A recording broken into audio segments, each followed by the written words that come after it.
Уважаемые подписчики, сегодня предлагаю испечь традиционный крестьянский французский хлеб. Для начала сделаем аутолиз. Для аутолиза смешаем воду комнатной температуры и пшеничную муку второго сорта.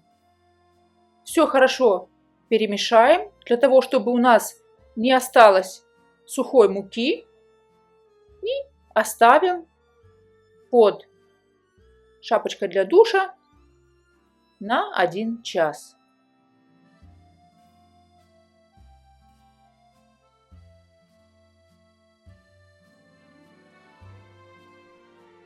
Этот хлеб делается традиционно на густой пшеничной закваске 50% влажности, которая на французском языке называется levain dur.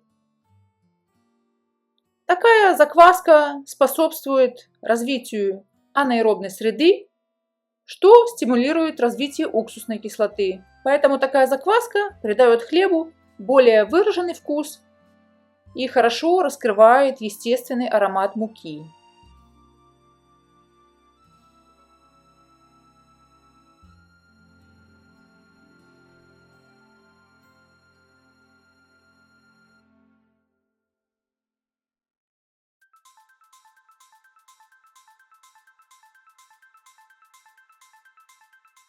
Вот у меня есть готовая закваска, я ее заранее освежила.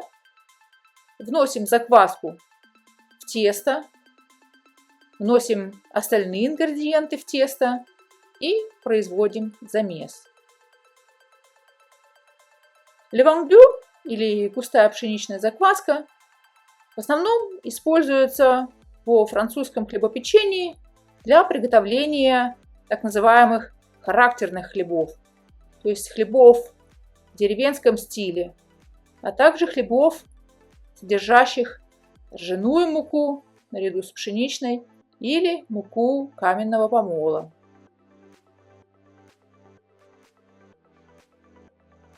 Все хорошо вымешиваем на умеренной скорости, примерно 10 минут. Как всегда, все временные указания являются лишь рекомендательными. Смотреть и ориентироваться нужно на состояние своего теста. Иногда стоит останавливать тестомес и делать проверку на глютеновое окно.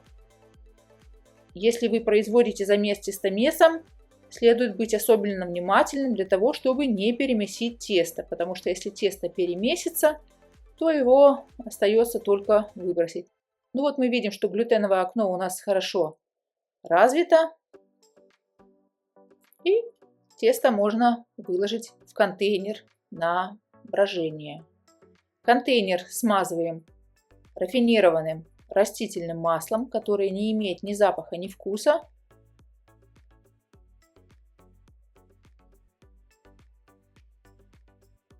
Слегка организуем тесто для того, чтобы оно не лежало бесформенным куском.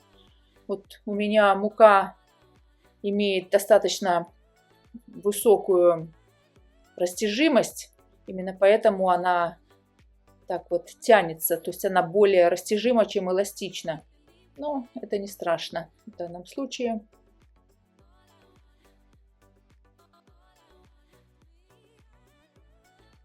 Организуем тесто и оставляем на 1 час. По прошествии 1 часа делаем одно складывание, а затем оставляем еще на 2,5 часа без складываний.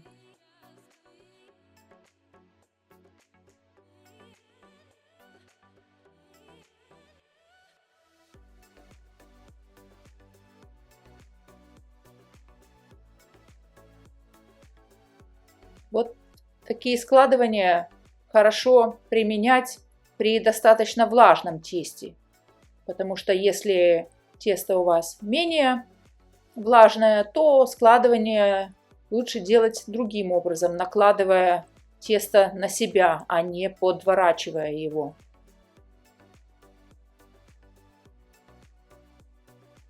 По прошествии в общей сложности 3,5 часов присыпаем рабочую поверхность мукой и выкладываем на нее тесто, стараясь сохранять в тесте накопившийся газ.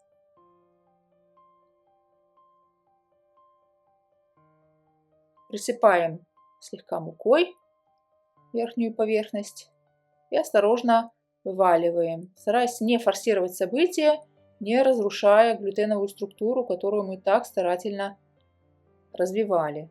Дать тесту выпасть самостоятельно.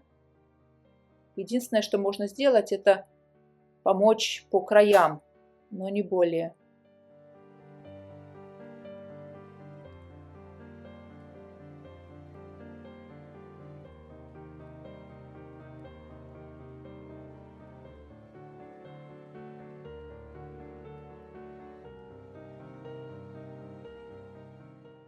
Осторожно подворачиваем тесто.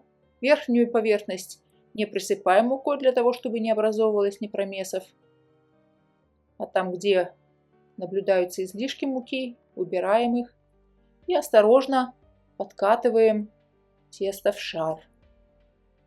Подкатав шар, создаем натяжение на поверхности заготовки для того, чтобы хлеб у нас при выпечке не растекался в сторону, а рос вверх и держал форму.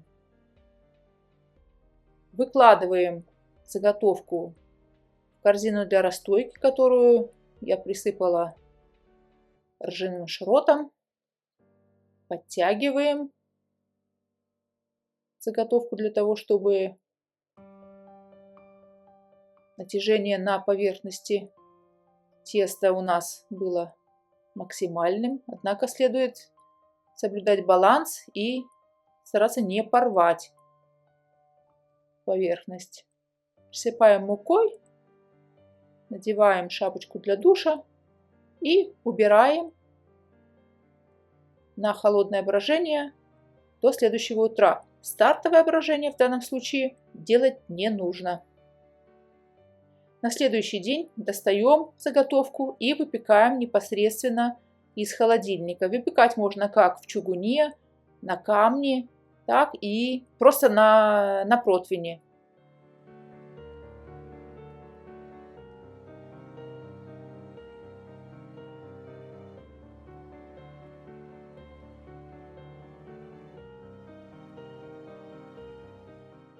Присыпаем поверхность мукой для того, чтобы создать красивый рисунок, и делаем надрезы.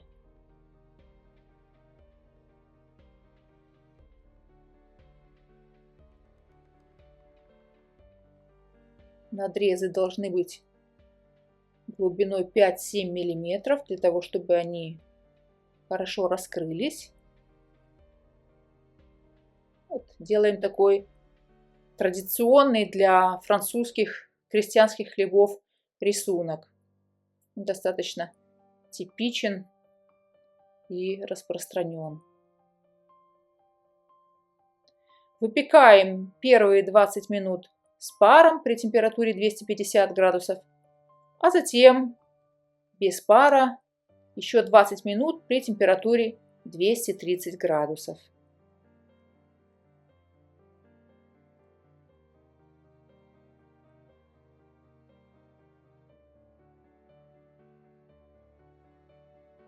С паром означает под крышкой, если вы печете в чугуне. Выкладываем на решетку и остужаем в течение 2 часов.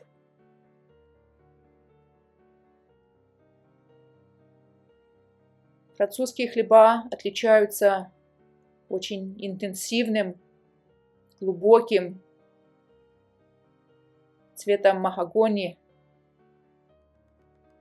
Они очень насыщены как по цвету, так и по аромату.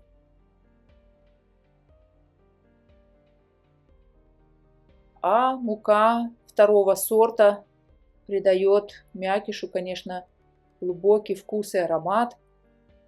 который также достаточно типичен для французского хлеба. Французский хлеб традиционно печется либо со включением ржаной муки, французский пшеничный хлеб, либо на ржаной закваске, либо на муке второго сорта или Т-80. Чисто белый пшеничный французский хлеб можно встретить только в виде багета или какой-то сладкой выпечки. В основном хлеб имеет достаточно темную окраску и относительно плотную структуру. Это очень вкусный, ароматный и универсальный хлеб, который придется по вкусу абсолютно всем. В нем вообще нет кислоты. Если вам понравилось это видео и вы нашли его полезным, я буду признательна и благодарна, если вы подпишитесь на мой канал, поставите лайк, а может быть, разместите ссылку на это видео в своих социальных сетях. Пеките на здоровье!